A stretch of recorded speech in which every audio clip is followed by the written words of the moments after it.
Posachedwapa tikupasirani nkhani zimene zawerengedwa lero lino pa 18 December 2024 pa wailesi kapena kuti kanema ya Times.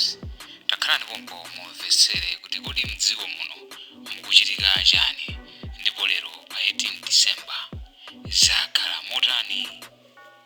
Pano ndi ngongole sadzaoneni poya kuti nthawi siwonjezeredwa kuti funsoli lifunsidwe ndipo umu ndi momwe a Jolobala anayankhulira atalephera kufunsa funso lawo. Koma president lero athawa mu nyumba ya malamulo kulithawa funso limenelo ndipo ndi funso lokhalo limene president alithawa osaliyankha chifukwa choti alibe yankho lina lilonse kwa Malawi amene akuvutika ndi njala. Muzokambirana za ulendo uno zomwe zachitika pakati pa mwezi wa Novemba ndi Disemba aka kanali koyamba kuti achakwera abwere ku nyumba ya malamulo kudzayankha mafunso kuchoka kwa aphungu. Malawi Human Rights Commission yauza nthambi za boma kuti zizilemekeza lamulo la gender equality. Cholinga cha lamuloli ndi kuteteza ufulu wa amayi ndi ana. Bungweli lati lakhazikitsa ndondomeko yolondoloza momwe nthambizi zizigwirira ntchito polemekeza lamuloli. Sam Kalimira akufotokoza. Mmodzi mwa akuluakulu ku Malawi Human Rights Commission Debola Banda anaizi ku Mzuzu umene amakumana ndi akuluakulu ogweteza boma komanso amabungwe kuwafotokozera za lamulo lokhudza gender lomwe cholinga chake nkuonetsetsa kwena kuti amayi sakuphwanyidwa maufulu awo kumalo osiyanasiyana. Atambulasi Banda anena kuti Malawi Human Rights Commission ikuyembekezera kunena kuti nthambi zomwe zaboma zitsatira lamuloli kutengera kunena kuti zambiri zomwe zili mu lamuloli zikuchokera ku mfundo zimene adapereka kale ku boma kuti azitsatira. Tatenga zimene ika mu strategic one plan mwa muja ndikuzibwesa soku kuti tikamafufuza kuti kodi ngati aku Ministry of Labor mapanga zakuti silingowafusa from the blues tikafusa zimene zili mu strategic plan yawo so tikuliza ma document yawo imene anayika kuti tizafuse based on zinthu ngati zimene zozo. Mmodzi mwa akuluakulu ku Council ya Mzuzu Philemon Maseko anati kumano sutathandize okhawo ogwira ntchito ku nthambi za boma komanso mabungwe omwe saboma omwe akuyenera kutsatira ndi kulemekeza maufulu a amayi m'malo osiyanasiyana.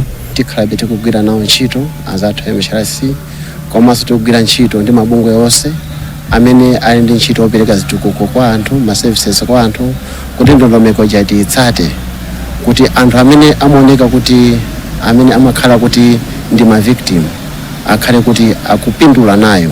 Lamulo la Gender Equality Act 2013 limati amayi akuyenera kuti adzigwira ntchito umene angagwirire munthu aliyense adzikwezedwa komanso adzikhala ndi mphamvu pakupanga ziganizo ngati mmene angachitire munthu aliyense akamagwira ntchito. Prophet Shepherd Bushiri wati makamaka pambali poti dziko lino lili ndi nyanja komanso mapiri mapemphero nawo atha kumabweretsa alendo ambiri mdziko muno. Bushiri ayankhula izi pa msonkhano wa atolankhani mu mzinda wa Mzuzu pamene mpingo wawo wa ECG the Jesus National Church ukuyembekezeka kuchititsa mapemphero a chaka chino a crossover pa 31 December. Mapempherowa achitikira ku AHL Holdings Hall ku Kanengo mu mzinda wa Lilongwe. Pali chiyembekezo choti anthu osachepera 25,000 ochokera m'mayiko osiyanasiyana adzafika mdziko muno kudzatenga nawo mbali. Izi ndi zina zimene Bushiri auza atolankhani.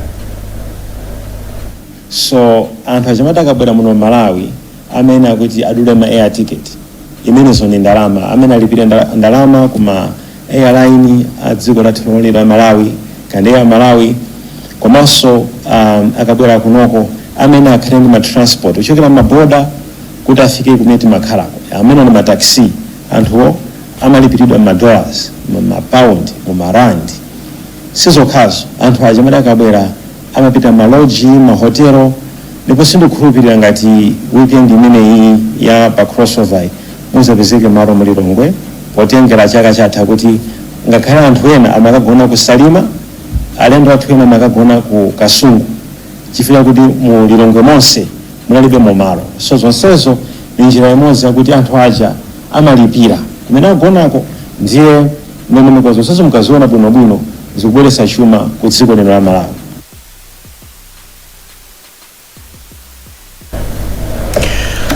Kupitiriza nkhani zathu madzulo ano, chiwerengero cha anthu omwe afa kutsatira namondwe wa chido mdziko muno chakwera kufika pa 13. Komishonala wa nthambi yoona za ngozi zokoma dzidzidzi ya Dodma Charles Kalemba watinso anthu opitirira 45,000 akhudzidwa ndi namondweyu. Daniel Zimba akufotokoza. Namondwe wa chido anabwera ndipo anatulukanso mdziko muno. Pofika lachitatu pa 18 December, anthu 13 ndi omwe ataya miyoyo yawo kamba ka namondweyu, ndipo maanja 10,159 ndiwo akhudzidwa.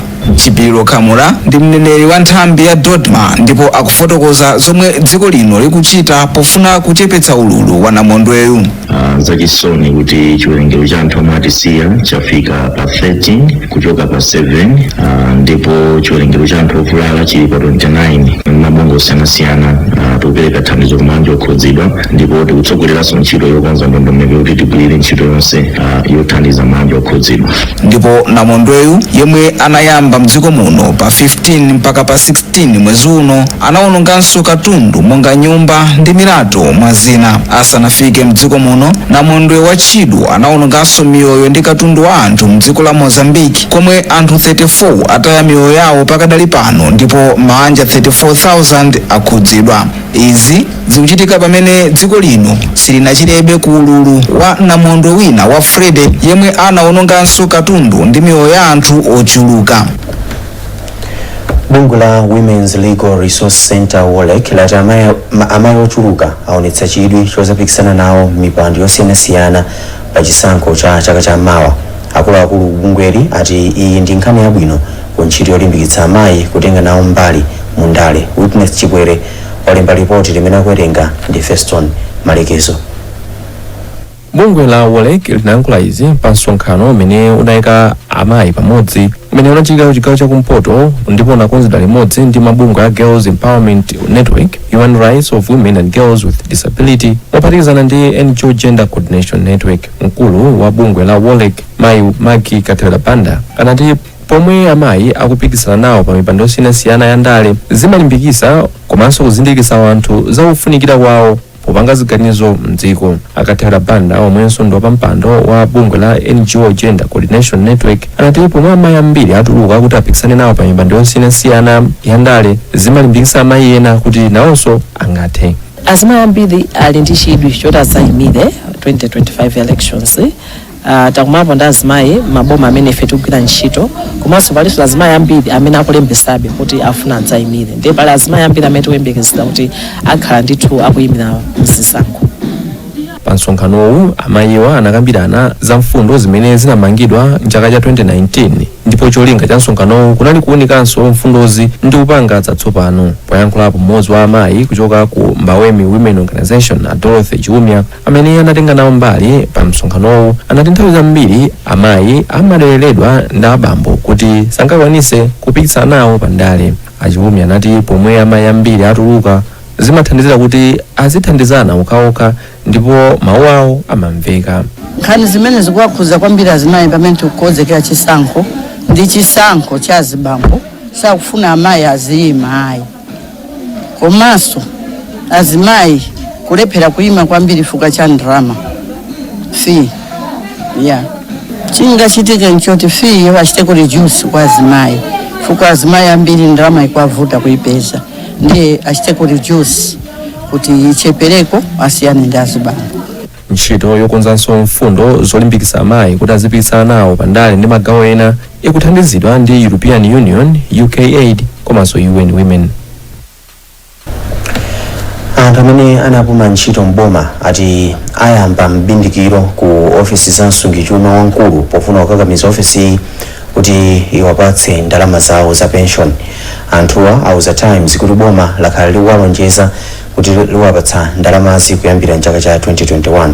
Kwezi Gausi ali ndi zambiri kuchokera mu mzinda wa Lilongwe. Oyankhula malo mwa gululi, mneneri wa gululi a Ben Mitochi ati anthu amene anapuma ntchito yawo akhala kuvutika kwa nthawi yayitali, choncho akufuna kuti boma lichitepo kanthu powapatsa ndalama zawo. Iwo ati anthuwa akhala kuvutika kuti apeze chakudya cha tsiku ndi tsiku komanso kuti athandize mabanja awo. Takhala tukambirana ndi boma myezi iwiri yonse yapitayi, takhala tili kuno maulendo angapo ngati atsogolera gulu limeneli akhala kutilonjeza zinthu zambiri, kutionetsa ndalama zambiri kuti zililede kuti akhoza kumalipira anthu amene anapuma pa ntchito amene sanalipidwe kuyambira 2021 mamembers athu amene sanalipidwe mpaka pano. Ndi akhala kutilonjeza ko lonjezo lonse limakwaniritsidwa. Nthawi yonse likakumana ndi boma amatiuza kuti tuyamba kulipira tapeza 100 billion, kena kwatuza tapeza 30 billion, poyamba natuza tapeza ma 20 billion, adzituluka milungu itatu iliyonse, komapezeka kuti zonsezo samalipira yayi. msungichuma wamkulu mdziko muno a Henry Mphasa anavomereza za mavutowa, koma anati ofesi yawo ikuchita chothekera kuti apereke ndalamazo tsiku la Krismasi lisanakwane. Tinalipira 15 billion 10 December, tinalipiranso 8 billion. Ndiye vuto lachitika ndirokuti malinga ndi mgwirizano umene tinapanga ndi anthu aja anadandaula kuti samadziwa kuti zonse zikuchitika. Iwo amaona ngati boma silikulipira. Ndiye apapa takumana ndi ma representative awo oyimira komiti awo ndaonesa umbonose umene dakhati kulipira wa 15 billion ndo 8 billion, ndaawuzanso kuti mawali tikulipiranso 12 billion ina. Boma lidalengeza kuti lidapeza ndalama zokwana 70 billion kudzera ku mabanki mdziko muno kuti athane ndi ngongole zimene ali nazo za anthu amene adapuma ntchito. Munkhani zina, dziko la Malawi lakhazikitsa ntchito yowunikanso mfundo zimene lingatsate polimbikitsa bata ndi mtendere. Malawi ikuwunikiranso mfundozi maiko ena monga Ghana, Ivory Coast, Zambia ndi Kenya adakhazikitsa kale mfundozi. Rebecca Chinjika Matemba walemba ripoti limene akuwerenga ndi Taonga Sabola. Ndondomeko ya Country Structural Vulnerability and Resilience Assessment imathandiza maiko kuti apeze mwansanga madera amene angabweretse mavuto ndi cholinga chakuti athane ndi mavuto. Ndipo polankhula mu mzinda wa Lilongwe pokhazikitsa ndondomekoyi, nduna yoona za ubale wapakati pa Malawi ndi maiko ena Anase Tembo ati ndondomekoyi ipindulira dziko la Malawi. Zimene zitu zikutanthauza kuti ifa Malawi tilibe chobisa mwamva mmene mujamo kuti Malawi ndi dziko lachifolo mu Africa muno, lachinayi mu Africa muno, limene likupanga zimene kudzika pambalambanda kunena kuti kodi mavuto tili nawo kuno ku Malawi amene angapangitse kuti mwina tikhale ndi maybe chiwawa o kuti tikhoza kukhala ndi nkhondo, komano kuti kodi zimenezi kuti zisachitike tipange bwanji. Ku Malawi kuno ndipo ambirimbiri zilipo zinthu zimene zimativuta zambirimbiri, koma kuli climate change, zimene kuli njala, kumakhala mavuto azachuma zambiri zimene zingapangitse kuti mwina anthu akhale okhumudwa. Zimene zizi ndi African Union amakhala kuti mwakhala pansi mwazikambirana nkuona kuti kodi kutsogoloku kuti zinthu zimenezi tithane nazo kuti tichite build resilience tingapange bwanji. Mawu ake woyimira African Union Aweyemi Odijem anati dziko la Malawi limakhulupirira kupeza mayankho a mavuto osiyanasiyana posagwiritsa ntchito nkhondo. Naye mmodzi mwa akuluakulu akubungwe la Komesa a Oita Oteyang ati nkofunika kwambiri kuonetsetsa kuti mudera la Komesa mupitirire kukhala mtendere. Nkhani izi zikufikana kuchokera kuno ku Times Television TTV. Tibweranso ndi nkhani zina zambiri, takhalani pomwepo.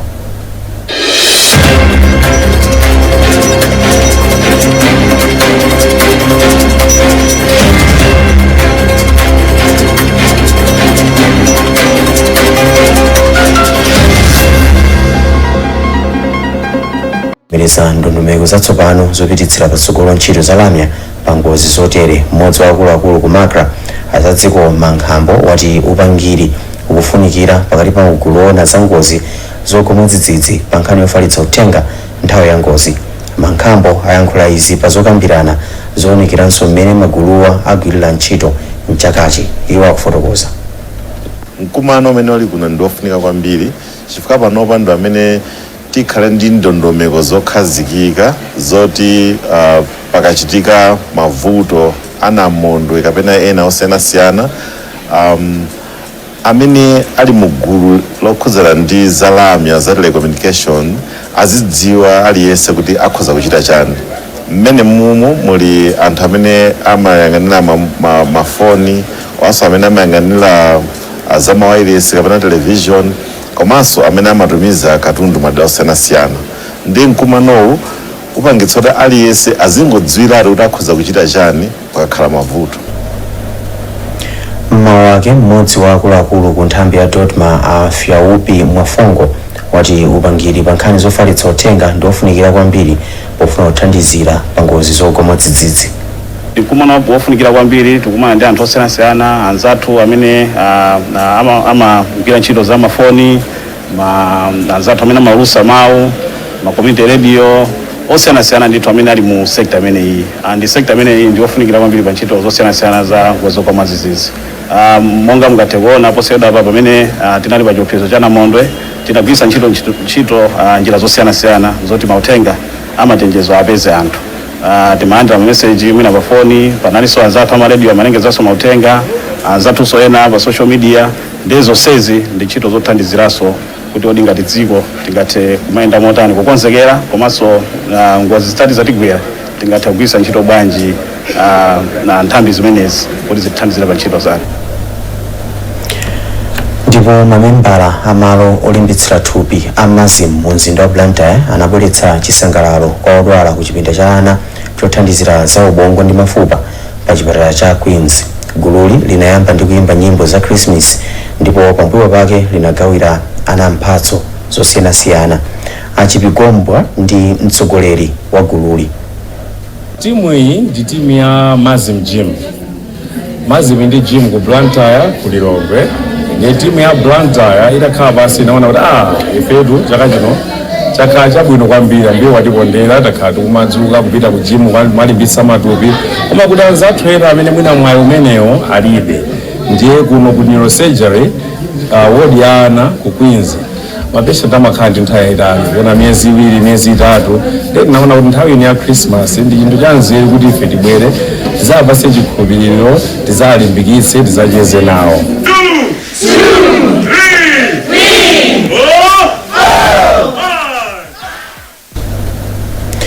Ndipo mmawa wake mmodzi wa anamwino pa chipatalachi a Bettina Sakala anathokoza kuti thandizolo linafika mu nthawi yoyenerera.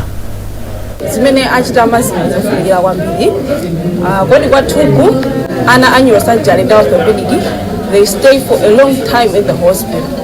Amakhala kuti akusowa zinthu zambiri amakhala opanda chiro amafunika anthu owalimbikitsa komanso kuwagawira mphatso zina zing'ono zimene zingathandizire pa moyo wawo wa tsiku ndi tsiku. So ife tikunyadira kwambiri pa zimene Mazim achita.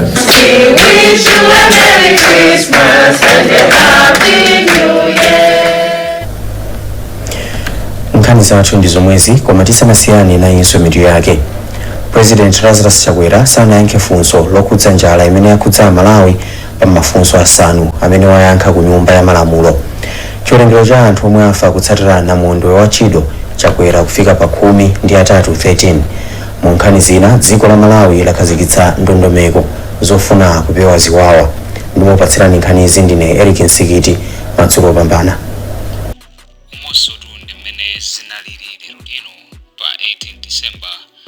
Nkhani za lero zimene zawerengedwa pa Times